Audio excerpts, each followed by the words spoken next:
What I see here is an artificial rest, an artificial peace, an artificial belonging. Interesting. Okay.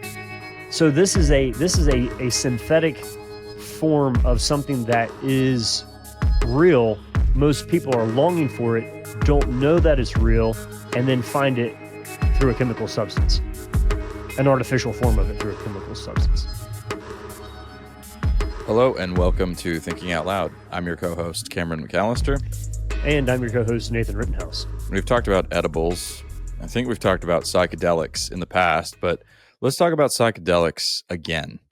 Again. And So it was I went back and looked. It was 2018 when Michael Pollan's book, How to Change Your Mind, came out. So it's been 6 years already. But a lot's happened in that time. So interested to hear the angle you're coming at here this morning. Well, I'm actually interested to hear your angle because I think you're pretty informed on this subject. But I had come across an article, which I will link to in our show notes, on the new Atlantis Magazine. But basically, it was reviewing a book that was kind of looking at the history of the use of psychedelics in the United States. And of course, there's a fairly dark history of the use of psychedelics. It was, there were government experiments, and all sorts of nefarious plots. The CIA was involved. Now, the author's name is going to escape me, but the recent book that's come out that documents a lot of this is the book Chaos. And if you know anything about my dad, Stuart McAllister, you know that he reads everything. I mean, you name a book, it's come out. Oh, yeah, that's good. I've read it. So Dad's read that book and mentioned it's fairly harrowing in the details it outlines. But all that said, one of the points that the article makes that I thought was very interesting, this is kind of a sociological or a cultural point, is that in the past, psychedelics were associated with kind of revolutionary aims. There were massive intellectual ambitions attached to them. People saw this as something that could possibly restructure and mend an increasingly fragmented society and really unleash the full potential of the human mind. So I guess one of the analogies that's given is that, we can split the atom and that unleashes unbelievable energy. This is a little bit like splitting the atom, only when this is the mind that we're talking about right now. Now, fast forward to today. Yes, please interject. Because you know what else was going to do that? The internet.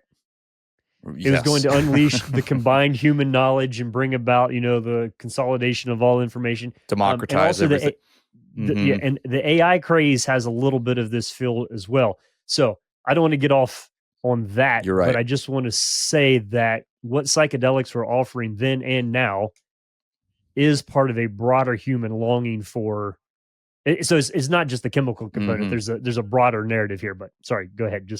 We might want to refer back to that as we move on. No, that broader longing for wholeness. It really, I think, not to use too portentous of a phrase, but with the biblical term for what we're hoping for is shalom, a kind of full thriving and flourishing of humanity. And yes, now from a Christian standpoint, that hope and that deep yearning makes perfect sense. But also from a Christian standpoint, we can say when it's misdirected, it can have very serious consequences. And that's what we see. But also another trend, Nathan, since you highlighted kind of a big picture here with, the internet, yes, was supposed to do the same thing. AI, a lot of people have those same kind of hopes there. But another trend you see is a gradual sense of diminishment. And that's what our little story will highlight today. You start with these grand, massive ambitions. Wow, this is going to unlock all these hidden potentials, and we will forge ahead into a bright new future, to something a little smaller and a little sadder. And that's kind of what's happened here. So the article points to sort of this towering irony. At the one point, you had a very subversive and indeed very destructive figure like Timothy Leary. Now, for all his faults, he was a revolutionary and a dangerous figure. He's a dangerous guy.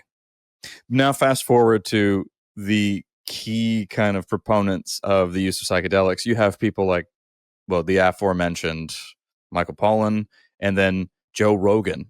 Now, certainly these guys they can push Elon against the Musk boundaries and all of that. They might be in there too. Elon Musk a little bit, right? And so they might be a little bit they are controversial sometimes.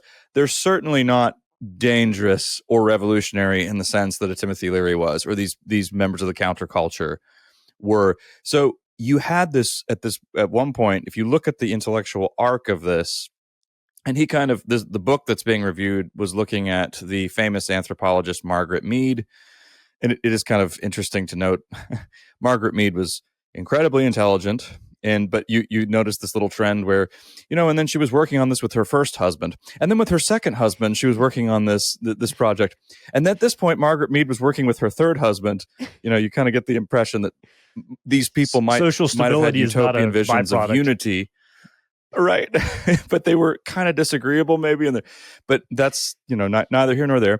But she had these massive intellectual ambitions, but now psychedelics are being hawked mainly, you look at micro doses. All right, hey, we can carefully control this. And now instead of, hey, we're going to heal the fragmented society, it's more, nope, here's one more individualized consumer option for you to help you code better.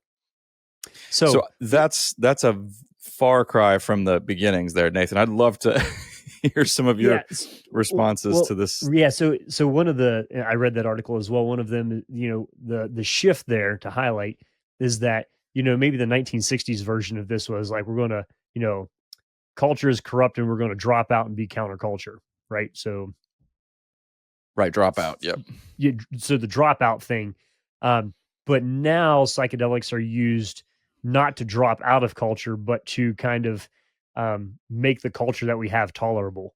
So just to mirror what you're saying, it went from kind of this utopian vision of we're going to drop out and form a subculture or a different way of thinking about life to saying, now I'm going to use this to help me manage or be more productive within the system as it already exists, which is a significant diminishment from, what it was originally marketed at. And that's not to say that there aren't still a lot of Ivy League kids and bankers flying down to the jungles to trip, but the way that it's being marketed and people are making money off of it now is definitely to this new segment of the population. Walk with me, because as you're mentioning this, just thinking through kind of, if you think about the self-optimization category that this now fits in, you had, there's a time in which tobacco was going to make you stronger and smarter and sexier as well. So, we've always had kind of these phases of optimization. Then there was like kind of this real, I think a health food craze for sure. That's not over, but this idea of like treating your body well. And then a lot of, your elite athletes would say, I'm not going to, use alcohol or tobacco, or like I have this real view of the sanctity of my body and what I'm going to put in it. And psychedelics is a little interesting just because it's so new in the sense that you don't have this like, and here are the massive physiological symptoms that accompany it. So, it's not linked yet to any kinds of cancer. So the cognitive decline stuff for sure when you get into the higher dosing, but sure. It sort of, I think, is having its moment because it can still at this time be pitched as a non-harmful.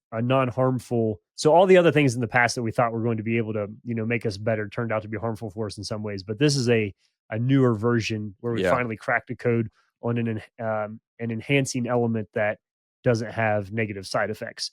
Now, how you want to parse out negative side effects, obviously a lot of room for discussion there, but I think that's one of the but so let me run at it from kind of a cynical, just go ahead there. Say that first. Well, just real quickly, let's just pause on that for a second, because that's a very interesting point in and of itself, because it highlights again how different our approaches to these drugs now. So you're right. You start the picture is you start with a grand ambition and then just narrow the lens.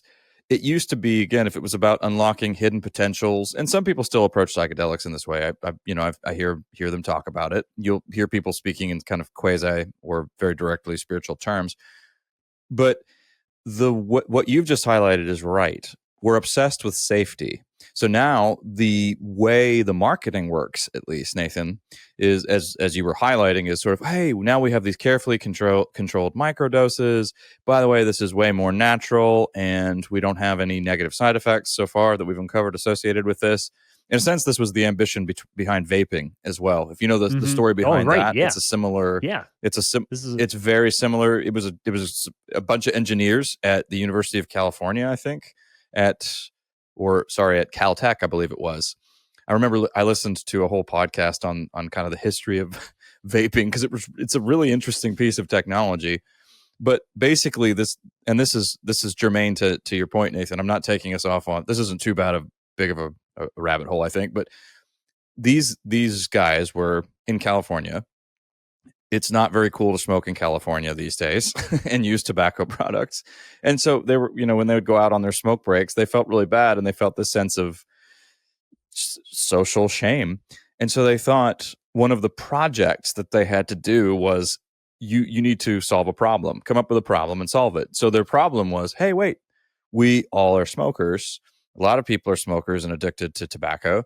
And smoking is very harmful for you. It causes cancer. So how do we make something that scratches the itch but doesn't hurt you? And that was the ambition behind vaping. Now, vaping is far from harmless, and it didn't fully succeed. What it did do was get massively profitable, and particularly where younger kids were involved. So it ended up, talk about a law of unintended consequences there.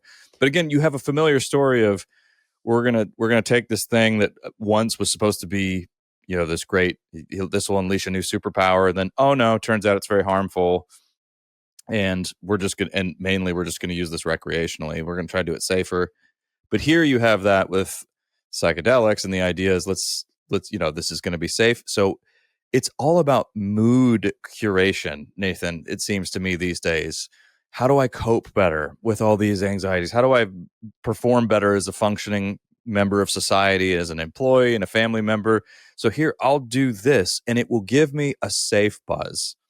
It won't come with a hangover. I mean, a lot of the products that edibles are marketed like this. Hey, you don't want a hangover. You don't want all the harmful effects of alcohol. Alcohol is so harmful. Take this. You can control your mood. There's a lot about control in here, which is dicey, but let's sure. So here's the thing that I think, like, if we start parsing this spiritually, that there are a lot of things, like this where people start off by thinking that they're in control of something and finding later that it's controlling them. So in the spiritual, and you're playing around with the occult and spirits, that's the fun of it, right? Is you think you're controlling the spirits, and then you come around to the fact of like, wait a second, it's the other way around. Or, the kind of the phrase of alcohol being a good friend, but a mean master.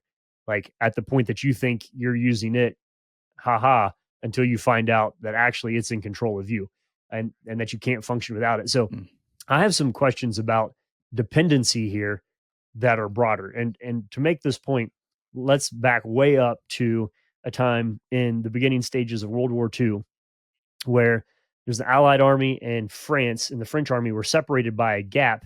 And the Germans wanted to get through that gap. But in order to do it fast enough that they couldn't be trapped in between the armies, they had to make it through there in 3 days.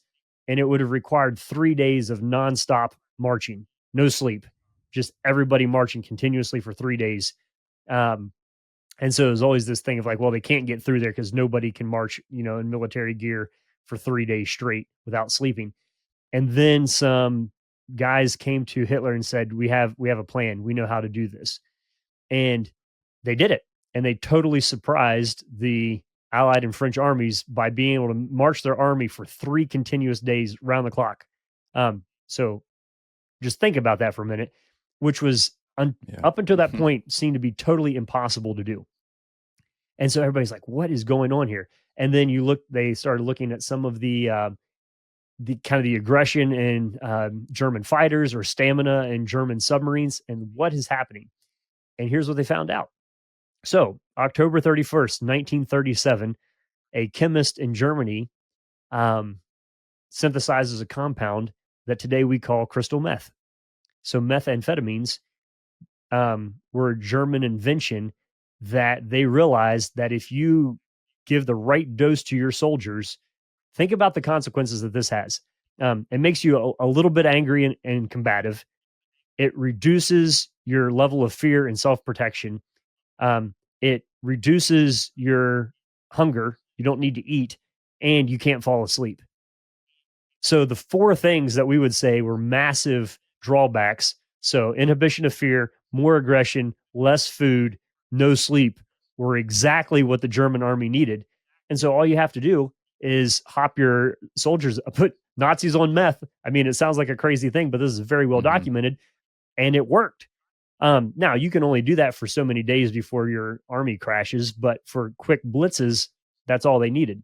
And then as soon as they started shooting down, like the British started shooting down German planes and finding, I think it's Preverton was the commercial brand of it at the time, on the soldiers, they quickly realized, and then the Allies started doing that as well, of dosing their soldiers chemically in order to get them to have a certain operational functionality, particularly for like guys that needed to be like in confined spaces of small submarines or tanks that were super high anxiety inducing things. But even, I mean, the U.S. military would do this too on like really long bomber runs where you have to fly for hours and hours and hours, drop your payload and fly, these massive marathons of concentration while you're getting shot at. And so there was a sense in which a lot of the things, so I think it was heroin and aspirin were discovered by the same guy within like 10 days of each other in Germany. That you have these chemical, so on one hand, it's like super amazing scientific discoveries in the way in which they interact with the human body. On the other hand, they're almost always instantaneously manipulated. So when you look at kind of the use of it in the military, of like, it helps you become part of the machine even better. And so there's this funny little thing now where you're like, an article about like, oh, like, let's not drop out, let's drop in and code. That this whole thing would have been anathema to the mindset of the 60s, where it's about dropping out. And this is like, and now your microdosing helps you become a better part of the system, man. And so it's almost like this total. So I think the whole thing of like dependency and what do I need in order to function is a much broader question than just synthetic, or even naturally derived psilocybin, or psychedelics, is to say like, what does it mean for me to be dependent on something? And then how are those who control that something probably ultimately going to be controlling me? That would be like the super critical thing here, but it just has played out so many times in history that it's worth thinking about. It's hard to find an honest drug dealer sometimes. You can take that quote to the bank, I think.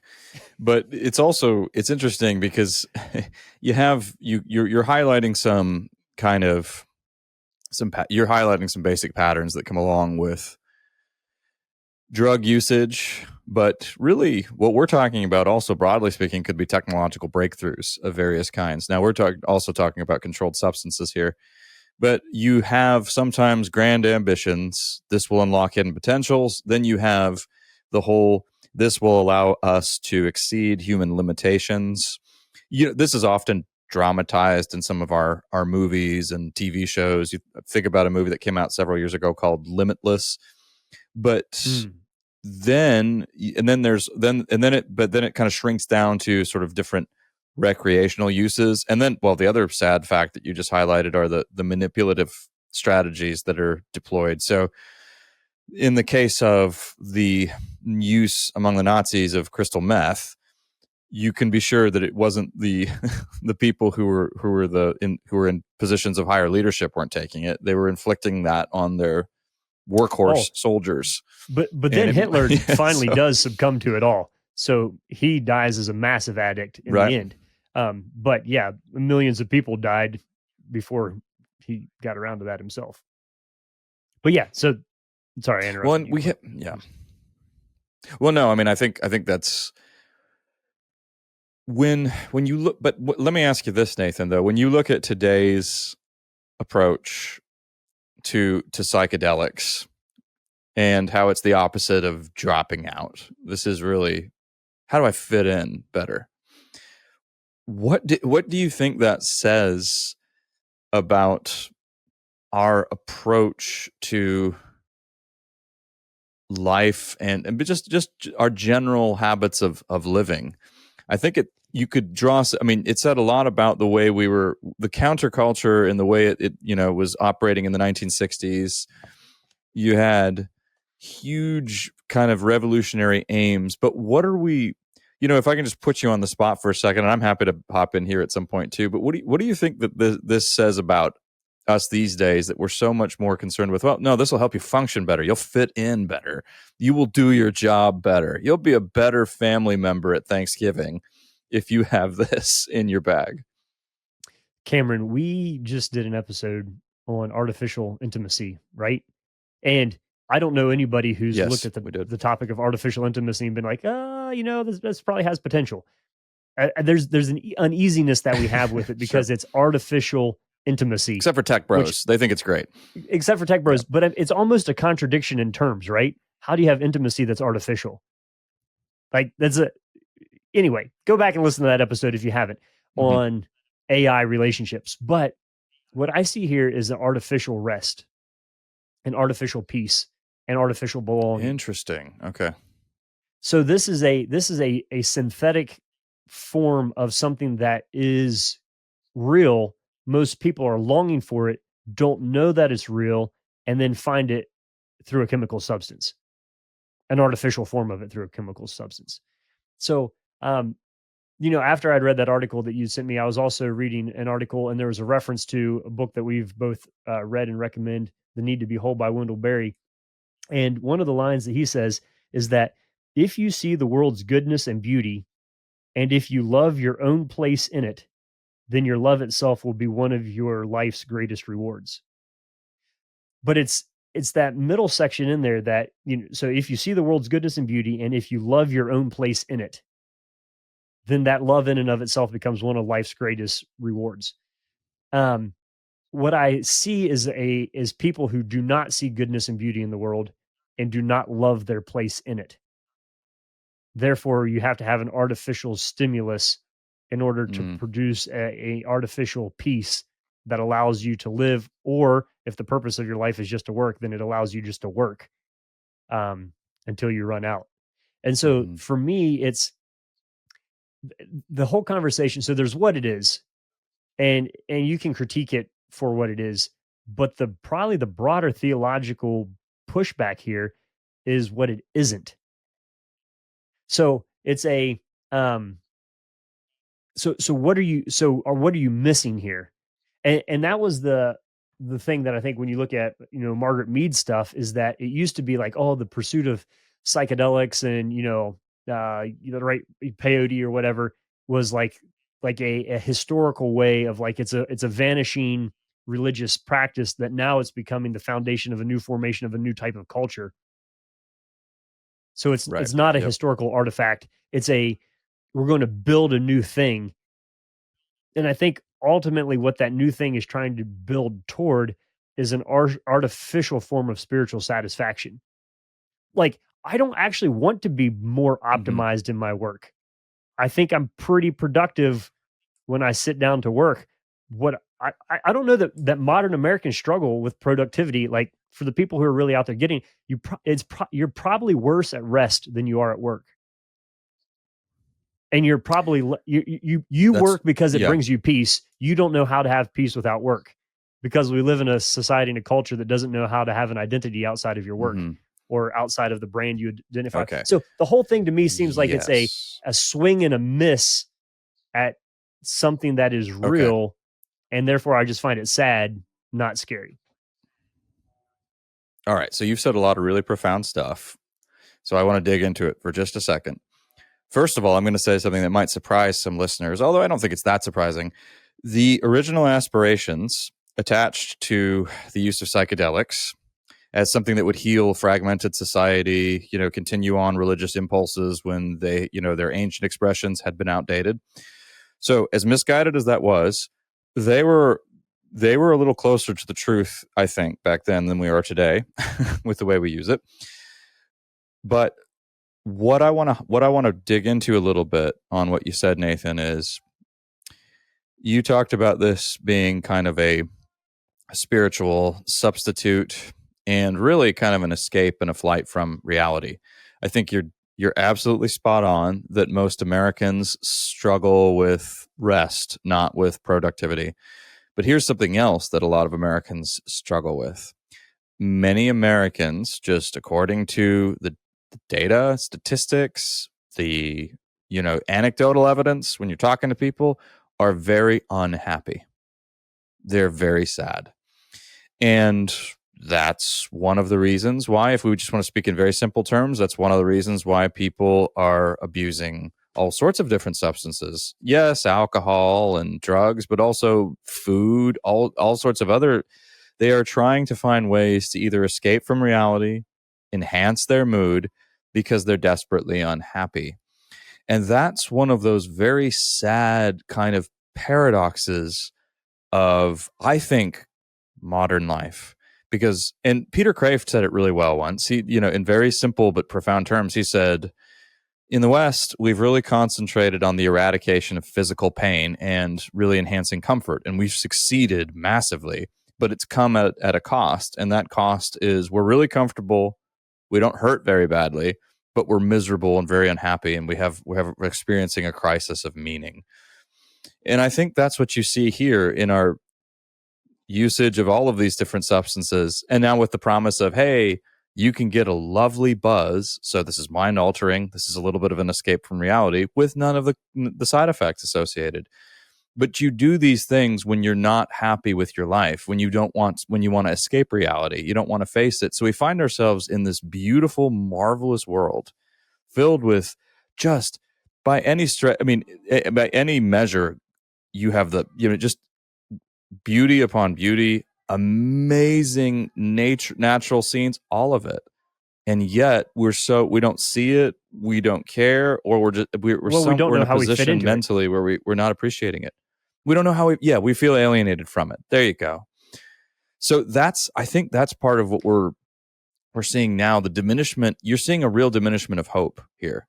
That's why I think that I really am thinking out loud here, literally, Nathan, so you can set me straight. But that's why I think the earlier aspirations attached to this were a little bit closer to the truth because they had higher aims. Now the ceiling of hope is so incredibly low. It's not, hey, let's heal society, let's be more whole, and let's connect deeper, let's unlock the potentials of the mind. Now it's, hey, you can just do your job better, and you'll feel a nice buzz as you do it, or you can survive your holiday gatherings, especially this election season, and your cranky uncle won't, get you all angry because you've got this with you. Maybe that's not totally fair, but there's a real diminishment in what you want says a whole lot. If you want human flourishing, the healing of society, versus I just want to feel okay and in my everyday life and not so desperately unhappy. That's something else. I think 85% of American adults are on prescription medications. And it's and that's simultaneously a wonderful thing, because you think of all the things that we can be, the massive chronic disease that can be uh, pushed back or treated, and so the whole idea of chemically altering our bodies or our mental moods and states is not just about psychedelics. And chemical alteration, I mean, if people who've had a mental breakdown, there's medication that's you're extremely grateful for, that we can chemically do it. So I think it's hard to draw hard lines sometimes around what, when, where, and how much, and all this, unless you can really get down to the why behind it and underneath it. And certainly, I mean, because you have, okay, so you got the tech bro who's microdosing, huzzah. For every one of those, there's somebody about to burn down a trailer just because they're trying to cook up something that's going to help them forget the misery of their own life. And so you kind of, misery gets masked in interesting ways, and people deal with it in interesting ways. And so, yeah, I think I like where we've gone here of saying, what are we trying to artificially produce that's a real thing? And so I think it's the kind of McDonald's used to be the coolest thing ever, right? I still eat at McDonald's every once in a while. Right. Yeah. But at some point, our culture said, you know what? Too much is, like, so then you have the whole organic, slow food, local, there's a food movement that came after the wave of the McDonald'sification of eating in America. And I wonder if that won't happen also in some of these categories as well, is to slowly start to retool and think about what is the impact this has on me personally, and what's the impact that it has on the community around me, and then how does my life fit into that? My maternal grandfather had a scar in the middle of one of his palms that came from a tobacco spike or tobacco stake. So when you're harvesting tobacco leaves, you're skewering them on a skewer that's sharpened, and then you hang them to dry. And when he was a kid, like pretty much their entire church were farmers, and all of them grew tobacco. It was a good cash crop. And then at some point, and so at certain points working in the field, he kept stabbing himself in the same spot, and it developed a scar. Just a repeated pattern over time, repeated impact. And at a certain point, kind of the news broke that like, hey, this isn't a miracle, and in fact, it's harmful. And so he said that was a challenging time for an entire community of people to say, you know what, this thing that we've been producing, actually, we can't in good conscience do this anymore. And so there's a massive financial like flip that had to happen there as everybody retooled and moved into other forms of agriculture. But it was sort of an acknowledgement of, if we follow what the science says and what we believe about the value of humanity here, we're going to probably can't in good conscience continue in producing this. And so I think, that's incumbent upon us then as a church in our time, is to say, what are the systems of health or despair that we're perpetuating or providing opportunities and resources and escape from? How do we talk about peace that is really peace? How do we talk about abundant life well? How do we invite people into having... I don't think you're going to get much traction by saying, Jesus good, psychedelics bad, and setting up, or like Christians believe sure. this. Well, there isn't Christian consensus on this.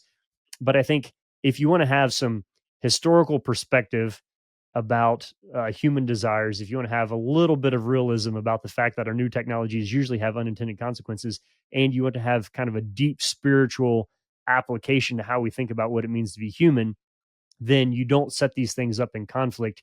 You set it up as if, what if Christ offers us genuine peace, hope, love, and joy? What if the fruit of the Spirit is real without having to buy it?